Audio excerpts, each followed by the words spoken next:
Hey friends, are you unsure of what to say on social media or what to even send in your weekly emails? Well, what if creating content could be easy?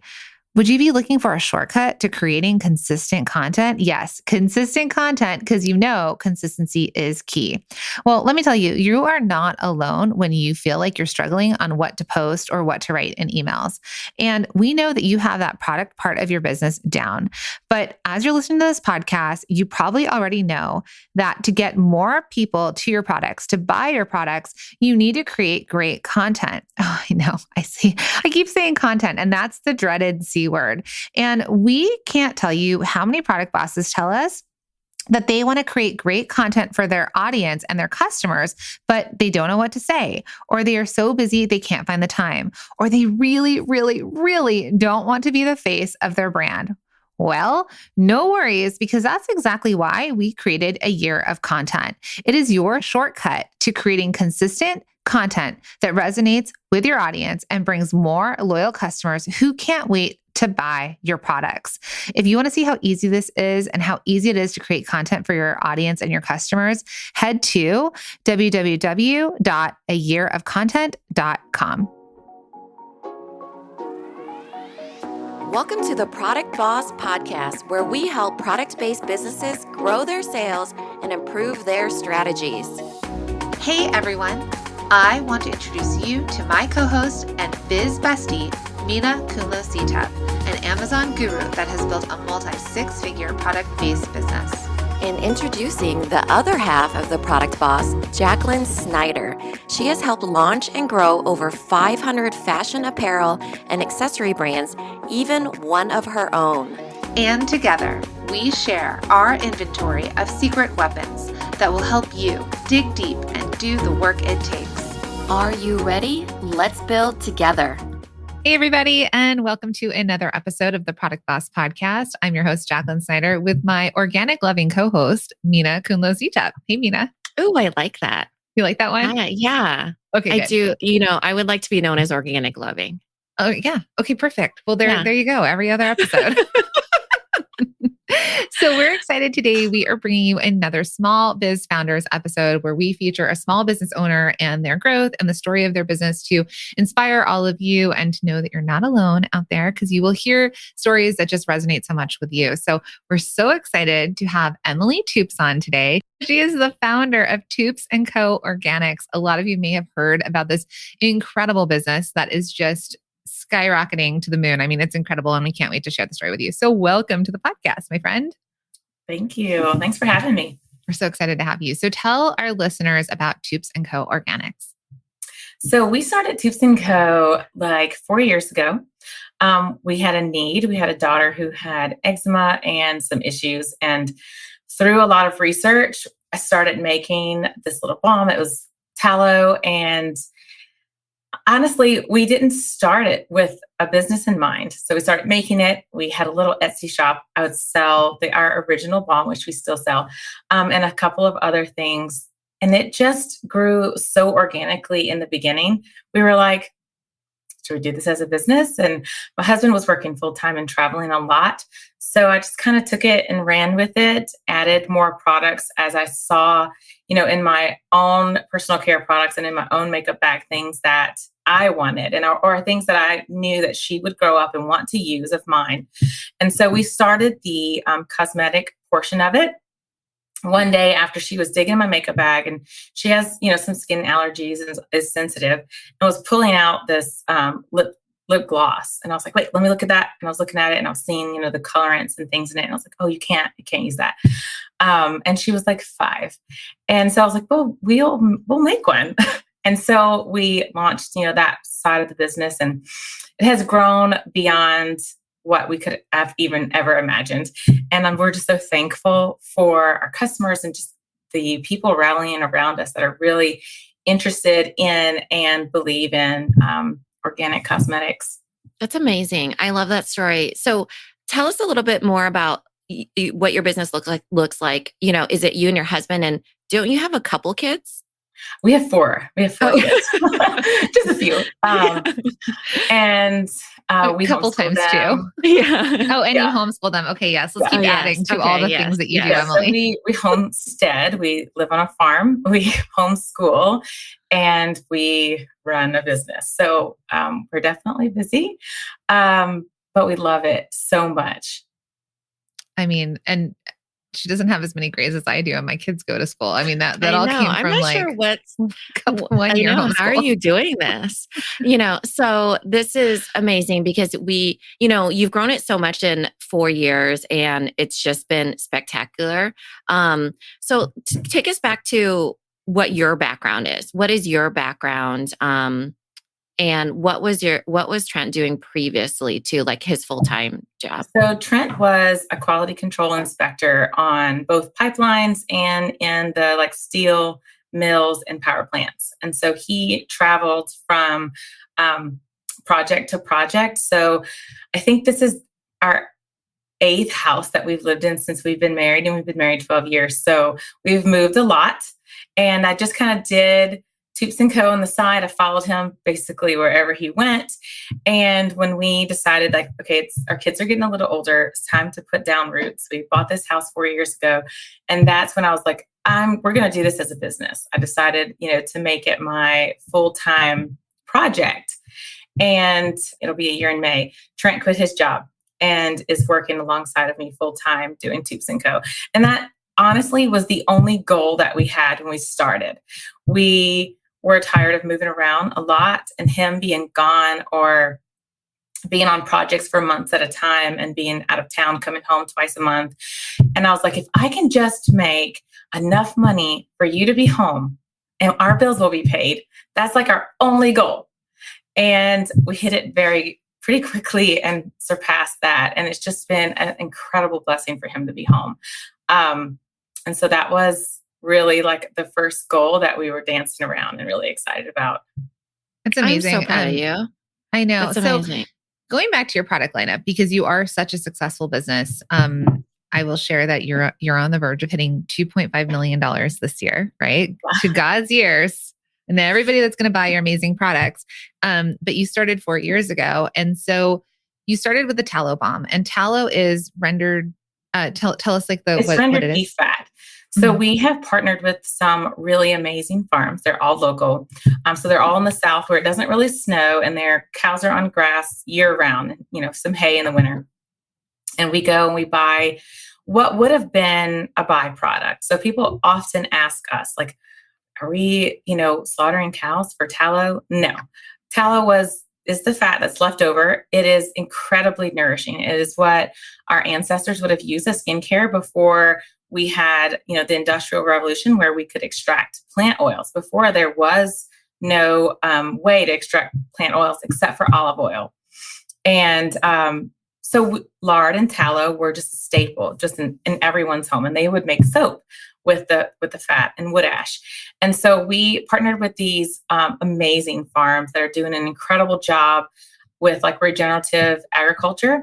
And the tallow is just incredibly nutrient dense. So we go and we pick it up we've kind of got this little circuit of farms that we go to. We render it all ourselves. And then we make this tallow bomb that is so nourishing to the skin, full of fat soluble vitamins. And in our opinion, there's just nothing else like it. Mm-hmm. And so many of our customers come with skin issues and they come to get this just beautiful, wonderful tallow. Amazing. And you were doing the work on the tallow for so long. In our kitchen. We were rendering bowls and, bowls in and out of the oven, and we triple filter it, and we kind of converted our garage into our workshop, which was like this dark dungeon. And we were working in there for quite a while, whipping up all the tallow bombs ourselves. I think when you hit 1 million, you were like, maybe you should stop making the tallow. I think that's we do still render it ourselves. No, I mean you yourself. Physically jarring every jar. Yes. But I enjoy it. It's very satisfying, but we've grown past the point of me hand making every jar. And I think it took me a while to understand that it was okay that I personally, Emilie, wasn't filling up every jar, and that my customers were also okay with me not filling up every jar. They just wanted this product that we make. And without us cutting any corners, we're still making the same very high quality product, just not me personally filling all the jars. Yeah, they do not have that expectation. Believe me, I gave the example of Molly's cupcakes here in Des Moines. I'm not like, Molly, you making this cupcake? You know, it really is that they want the product, and you've created this loyal fan base of these beautiful products that are organic. Tell us a little bit about your cosmetics line. So we heard the story of your daughter kind of playing around your makeup and everything like that. How does that, would you mind sharing, like, is it mostly tallow balms that you sell? Is it mostly cosmetics? Like, what's It's the about breakdown? 50-50. We sell, our makeup is very high on our bestsellers list, and it's just made with super high quality organic ingredients. And there's nothing else to say except for the ingredients are high quality. We don't have fillers and anything extra in there. And that's why people love them so much. In the world of natural cosmetics, there's a lot of what we call greenwashers, which is a term that just means that it might say natural on the package, but if you are reading the label, you see that maybe not everything in there is what you might want to be putting on your skin. And so I think our products just speak for themselves. People love the story, but when they actually use the products, they're like, wow, every day I'm seeing these, I read every single review that comes in, and they're like, wow, I've been looking for a natural mascara that doesn't irritate my eyes. And I've tried so many, and I tried yours, and it's amazing. And those reviews are what continue for us just to, get up every morning and continue to do it, because I love hearing that from people, especially people that want to wear makeup. Just, I like to say that it enhances their beauty that's already there, but they would like to wear a little bit of makeup, and, they're having skin issues or sensitivities and they just can't. And it sometimes can be really difficult to continue to try products that don't work, and it gets a little bit discouraging. So a lot of emails we get are, I've tried this brand and that brand. And especially when I go and look up the ingredients myself, and I don't talk about other brands with even any potential customers. I'm like, what's the ingredient list? Let's compare it to what we have here. Let's see if we can figure out what is bothering you and if that ingredient is in our products. More times than not, the ingredient we don't use. And so they're able to use the products, and it brings people a lot of joy to be able to use something that works really well, and it's free of a lot of common irritants and just, toxic products. Yeah, so good. So, if we were to look at your lineup on your website at toupsandco.com, which you'll find in the show notes, you have skincare, makeup, balms, deodorant, baby, right? You have a lot of categories, but you started in skincare. You started with the tallow. Yeah. And then what was the next thing you added, or what was your progression? Because we've been doing this for 4 years. Deodorant was next. Okay. And we formulated this tallow-based deodorant that has magnesium in it, and it was fragrance-free and aluminum-free, and it was and baking soda free, which is also another ingredient in a lot of natural deodorants that can be irritating. And so we released it, and I think that was just like the pivotal point in our business, because everyone needs deodorant. Everyone buys it and replaces it. And they started using this deodorant that was tallow based. So they were nourishing the skin under their arms. They weren't blocking their pores, and they just kept coming back for more. And so as we saw a need, we continued to release other products in skincare. Makeup came maybe 2 years ago. We were like 2 years in before we released our first makeup product, which was our mineral foundation, powdered loose mineral foundation. So as you all hear, while you may have skincare lines or makeup lines, or you have dreams for, doing all the things, if you follow what Emilie did and her business, it was finding a core product. And we shared this, in the Jamie Kern Lima episode, where she did It Cosmetics, and it started with her under eye foundation, for example, to solve a very specific problem. She also had skin sensitivities. So when you're all thinking about your own businesses, there's usually a why as to why we started. And then what is the core product or the thing that you think is missing on the market? And so Emilie saw the tallow balm, and then probably from the ingredients you were using, and you said deodorant, you were able to then, conceive a secondary product. But it wasn't like you came out with all of these things all at once. No, we came out with every product one at a time. In the very beginning, we were against going into debt as such a small business. So as we saw a need, and it was mostly what our customers already wanted, we saw the need, and then we would just invest in the next product and then just continue to reinvest in the company. I don't think that I took $1 in a paycheck for like 2.5 years. Every dollar we made back, I put back into the business. And I recognize that that's a luxury that not everyone has. My husband was working full time and I was determined to be successful. So I took every dollar that came in and reinvested it back into the business. And I think that just helped accelerate our growth because I didn't have to, pay my house note with my business. I was able to work and reinvest it all back into Toups Co. Mm-hmm. I mean, you had 4 kids too that you're, Oh, yeah. I mean, I love that because you had a very clear idea of, what you said that was the goal, was to bring him home. Was that his goal too? Did he want to be home?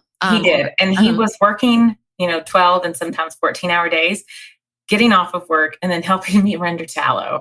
And at that time, we were grinding it ourselves also to make it easier to render. We buy it pre-ground now, like light bulb.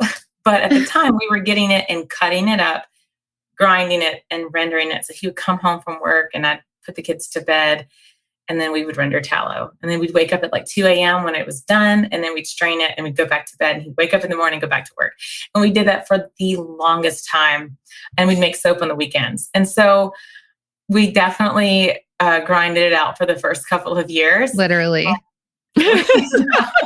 And when I was pregnant for our 4th child, we had bought this farm. We were living here. He was still traveling.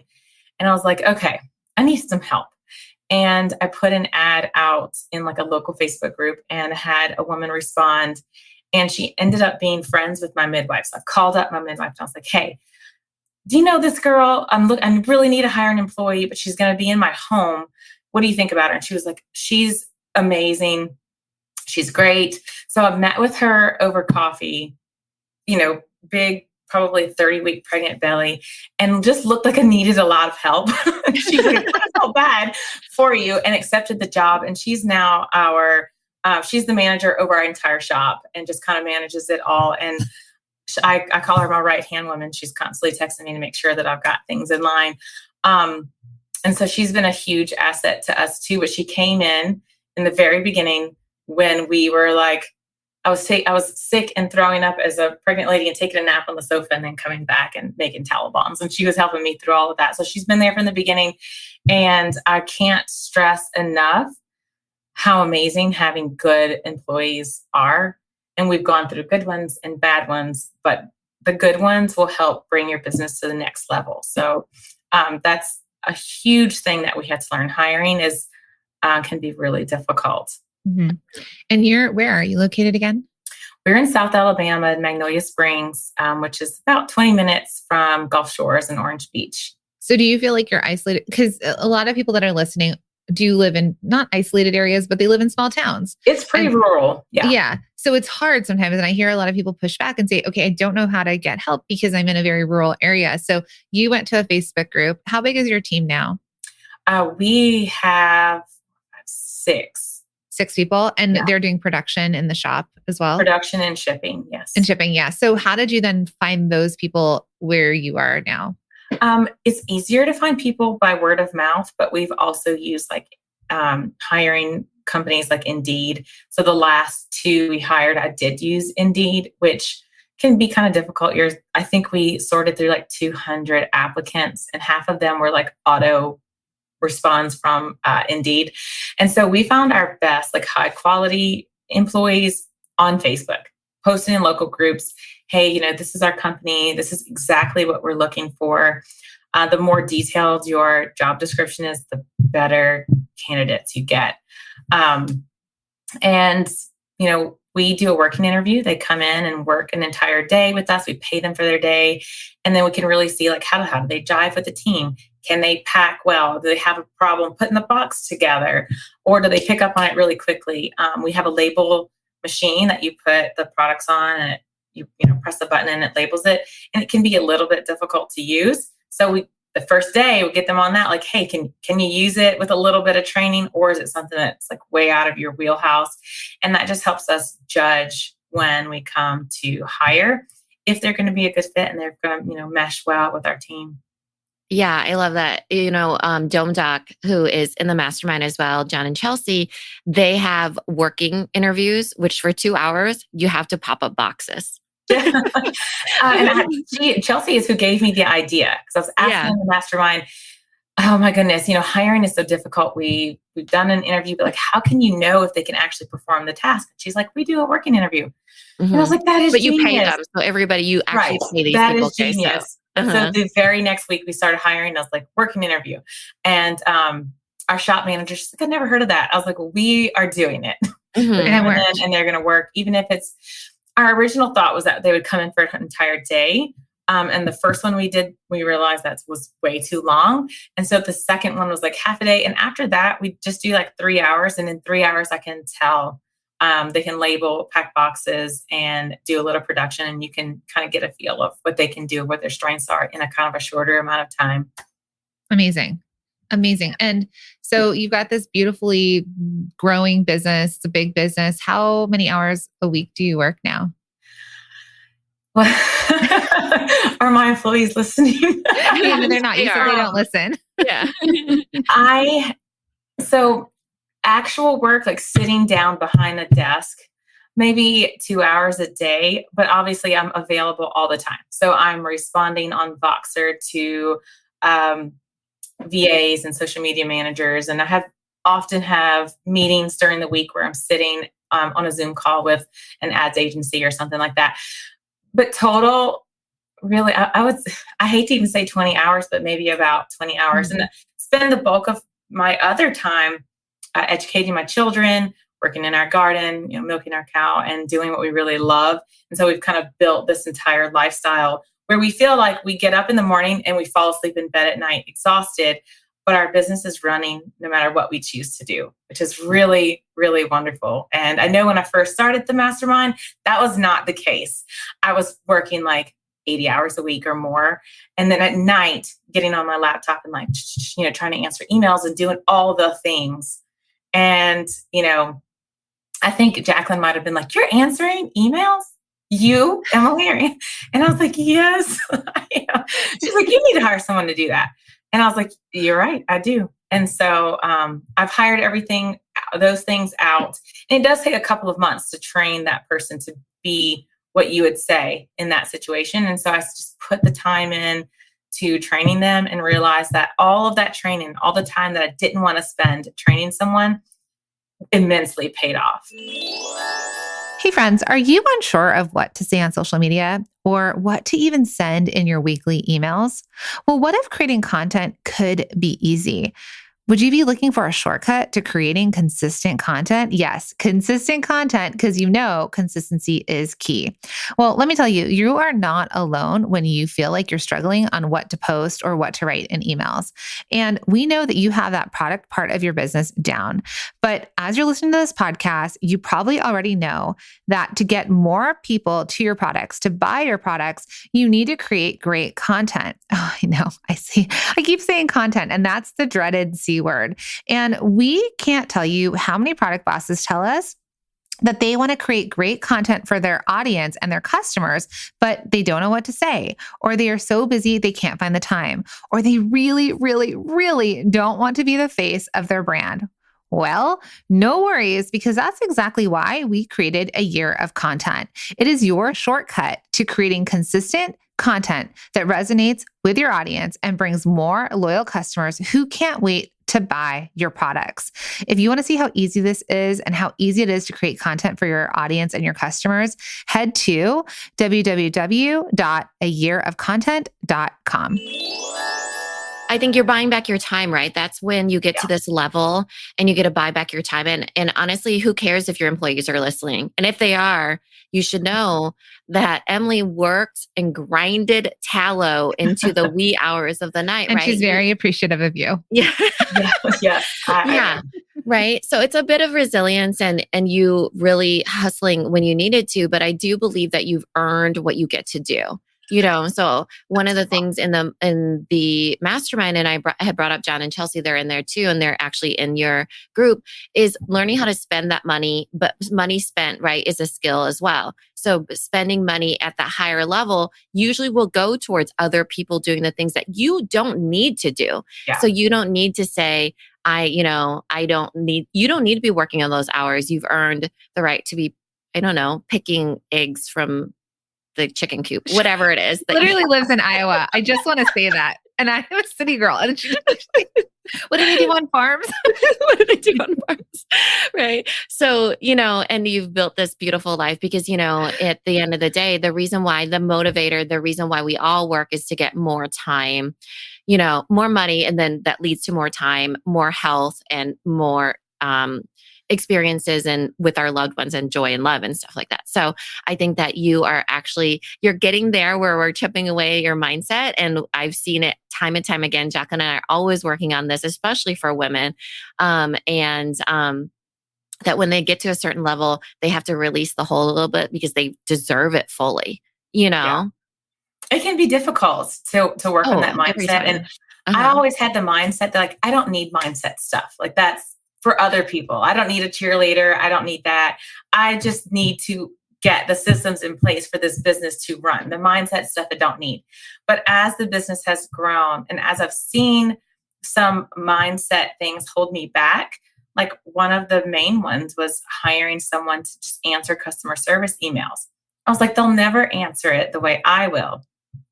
And it prevented me from hiring maybe way into, I should have done it a long time ago. And the end of last summer, I was like, okay, I literally can't answer the emails anymore. It got to the point where it was just too many for me.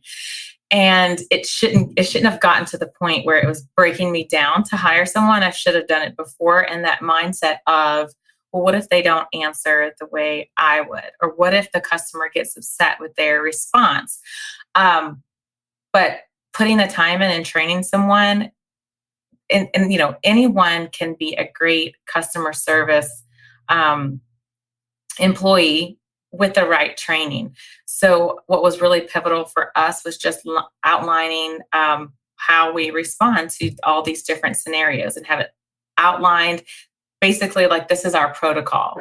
And so when there's a protocol to follow, there's no their own opinion of what they're going to say. Should I give them a refund? Should I not? This is the protocol. And when someone can follow it, that was just extremely pivotal in the business of me realizing that if I can make these protocols for not just customer service, but for anything that we do, then anyone I can hire, we can train them to follow those protocols and they can do the same thing. And that was just a huge mindset hold for me, that someone else can do what I did. I created this tallow or this tallow balm, and I want it made just like this. And tallow can be different consistencies depending if it's spring, if it's winter. It could be harder, softer, different colors depending on the time of the year. And so that affects how much olive oil we add to it, how hot we make it, how much we whip it. And so it becomes something that's something that you just feel, kind of like a potter when they're making pieces. They kind of just feel it. And I was like, I can't teach that to anyone. But realizing that if I can learn it, then someone else can too, really helped me pass along a lot of those tasks that I was doing myself for a really long time. So good. That release, right? The release of the responsibility that it's all on you. So you grew 4 years is exceptional to grow to the type of business that you're at, multi-million-dollar business. When you started, you said you started on Etsy with the balms. Mm-hmm. And then you do paid ads, right? I do. Yes. So when did you, as a small business owner that was selling on Etsy, when and how did you decide to jump into paid advertising? Because I think a lot of people try organic and they hope organic's going to work forever. And for some it does, but a lot of times we have to do paid marketing, organic marketing, and partnership marketing. So because you do take these leaps into these other stages of business, which is why I think you've moved so fast. So when did it work for you? You just started affiliate too. So we'll go into that after. Yeah. So for me, when I signed up for the Mastermind, my end of year sales that year were 300 and something thousand for the year. That's end of 2020. End of 2020. Yes. And And that was the year that we started paid marketing, probably in the fall of that year. I felt like we had exhausted kind of my warm market of what I could do organically, and people were buying it and they loved it. So because we felt like we had a product that people loved and we could actually grow and manufacture it, we had moved into a space because I guess a fear of mine was we advertise and then what if we can't fulfill it? And we're in this small space. So we moved into a space, and when I felt like the solidity of being in a space that wasn't our home and hitting that 350 or 360 revenue goal was like, okay, we're a real business now. Let's move into advertising. And in the beginning, it was a little bit of a slow start. But I think with advertising, especially like we hit an iOS change and we had all these kind of rocky things in COVID, we just kept at it. And we just had a small budget for a long time. And I think some people will have a smaller budget and in 6 weeks, they're not really seeing a huge return. And they're like, okay, that doesn't work for me and we'll quit. And I actually did quit the first time. I was like, I don't want to give my money to Facebook. It's not working the way I thought it would. And then we came back around in January. We advertised August, September, October. Then we did Black Friday on our own. We came back in January and I was like, okay, we definitely need paid advertising. So this was January of 2021. And we started advertising to Google and Facebook. And as the months went on, our ROAS increased. And we just tested and did different creative and videos. And I just kind of put my head down. I was like, this is going to work for us, whatever we have to do. And so I worked very closely with our ad agency on changing the creative and testing, and was very much a part of it, not just handing it to someone and having them do it and just letting me know what the results were, but knowing my audience and kind of writing some of the copy or doing photo shoots that I thought would work really well and giving them an array of photos to choose. It paid off for us in a really big way. At the same time, we started affiliate marketing. And so because I think we started to put our hand in so many places, people would hear us on a podcast, then see an ad on Facebook, then Google Tallow and see us pop up, and then see an influencer on Instagram that they love recommending the product. And so as we became more and more present in different avenues, ROAS in every avenue started going up because it builds this trust factor that like, okay, well, I heard of Toups Co, but if only I've heard of them one time, like, are they legit? What are they? Okay. And then I hear them again, and then I hear them again. And the more touches that we were putting in, the more the trust factor grows with your, especially cold audience. And we started seeing people convert. And as they were converting, our return customer rate is super high. And so that return customer pays for, let's say it cost me $40 to gain a new customer, but on their return, even though I have not made any money on their first purchase, they're a customer maybe for life, and their longevity of their customer being a customer of ours is where we're making our money and seeing them come back, and we were able to put more into advertising.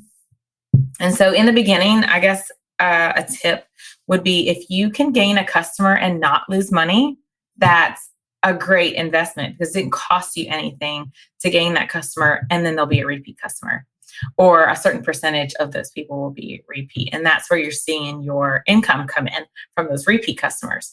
And so that was another mind block that I had to get over, because I was like, well, we worked harder to not make any money.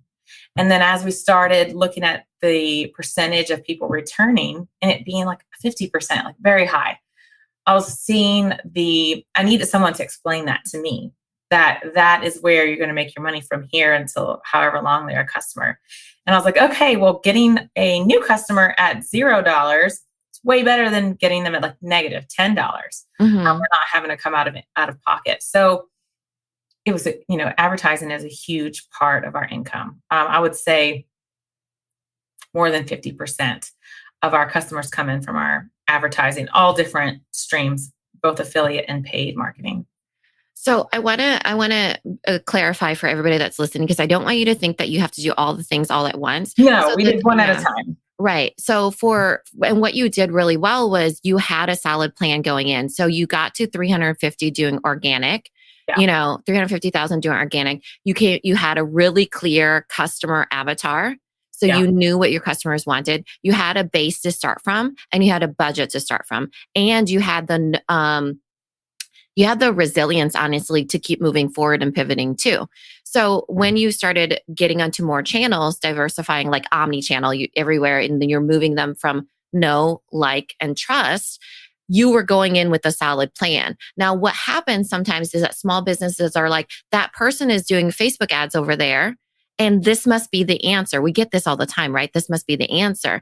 But then they start throwing different products on there, unclear messaging, for different customers. And it becomes more of a heavy lift and an expense than if they had went in with a plan. So I want you all to hear that, right? She didn't start paid ads until she was very clear on who her customer was, what they wanted from her. And she built that skill set of learning about ROAS, return on ad spend, and really understanding, okay, this is what I need to do. Oh, now my budget can be bigger. It can expand. So I love that because you are definitely someone who takes such great action and has built skill set on skill set on skill set, and you've invested when you needed to too. I mean, look at the jump from, organic to having a team to Facebook ads, to affiliate, which is partner, but it did start with organic. Yeah. And knowing your avatar is really important because you can specifically advertise to them. And then knowing your best seller. And sometimes we will only advertise just our best seller. Then when they come on the website, we'll upsell them other things. Instead of spending money, honestly, our ad budget is very low compared to some other people. So we spend, do you want me to tell you how much we spend? Yes, we would love to. Okay. Yeah. We're spending like $900 a week. It's very low. So $4,000 or $5,000 a month. Plus, that's not including affiliates. Do you know what your cost per lead is then, like to get them? I think it's around in the 20s. $20-something. Is that for a cost per purchase, like to get them to buy, or? Yes. Okay. That's really low. Yeah. So low. So I just want to explain to everyone what that means. So she spends $900 a week, and to get one of those, all the people that see the ads, to get that person to convert to buy is what that $20 per customer is, cost per purchase, which means if they buy a $40 product, she's paid $20 to get them to buy it. So that 20 comes off that $40 that they bought, plus, the cost to make the product. Correct. So why, and we've talked about this in the past, why this is important to understand. And what Emilie's saying to all of you is, one, you need a good cart checkout value to make it worth it in a lot of ways. But also, it's the return customer. It's the lifetime value of the customer. So while she might pay $20 to get that person in to spend $40 initially, or what's your average cart value? So if our average cart value, let's say, is $80 and we spend $40 to convert a person, which is half, I'm still happy with that. Yeah. And that means that we paid $0 to acquire a new customer, and their second order is just profit. Do you know what their lifetime value is? Have you done that work yet? I have, but I don't know it often. No, it's totally fine. So what that means is, like, what is this person going to maybe spend in a year, right? Are they going to spend $180 in a year? It's almost $1,000. I know it's in the higher. I believe it, because skin and makeup and everything. Yeah. Just imagine your budget. Like, I spend all kinds of money on those two things. You have to spend $1,000 at Sephora to become a Rouge beauty person. So like $1,000 is probably a good average that women spend on beauty and cosmetics. So I hope everyone's understanding what we're saying here from an ads perspective, because we don't talk about ads that often, but you can see it costs money to acquire, but then it's all the work that Emilie does with the great product, with the acquisition of the customer, but then the follow through with the customer and getting them to come back and buy again, which is why you're spending $5,000 a month, which is bonkers, and on your path to make over $2 million. People think that, okay, I think we were spending, I don't know, 7, 8, 9,000 a month. And I was like, we're doing really well. Let's drop all of the ads on these other products that aren't our best sellers, focus on that, spend less, and we're still bringing in the same amount of people. And so you just have to be able to look. I think it's really important when someone is advertising and they have a business to understand what ads manager looks like, what the numbers mean in there, and not just rely on your ads agency to tell you what the numbers mean. So I educated myself as much as I possibly could on what every single one of those numbers look like. And that in the beginning, I was going into the ads manager and looking at those numbers a couple of times a week just to see what we were doing, how much money we were spending, and what that meant. That way, on the call that I would have with them, I can say, you see this ad, it's not really performing as well. What do you think if we do this? Instead of, because I know my business better than they do. Mm-hmm. And I think working closely with them and making those suggestions and just being educated instead of just thinking that you can just throw it on another company and let them do it, really helped hone. Like it took less time for us to figure out where we were losing money and where we were making it. Yeah. Just being involved in the process. Yeah, I bet you're a high fact partner. Yeah. So but you've done so much research and so much of your business, knowing where tallow originated, how people made soaps, and it's really interesting that you've learned enough to be dangerous, enough to understand, so that when you're working with people, you know enough, but you don't have to be the expert and do it all, which I love. And you've grown into that. That wasn't something that you started as. No, it was like going back to school and learning all the things.